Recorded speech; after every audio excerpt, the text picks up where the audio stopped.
เล่าขานตำนานความหักให้คนหูจักทั้งฟังซ้ายฟังขวาเป็นตำนานหักจนคนสาลือว่าเป็นคนซื่ออาจจะน้ำตา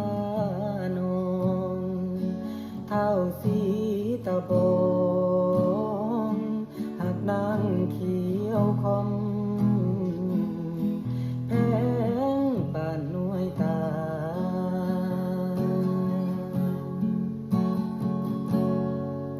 คนผู้ให้จังอายคงบ่สมพอเท่าอายคนเลยวางแผนกับนางโดยความหักเลยบอกไปทุกอย่างบ่คิดว่านางสิเหตุกันใดข้าอายจังได้เจ้าคือเหตุใดโอ้ยน้อ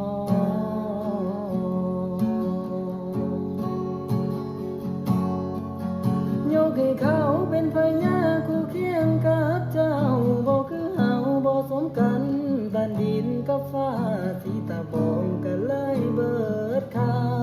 เลยขายตายให้มันเป็นจังสิจนเอา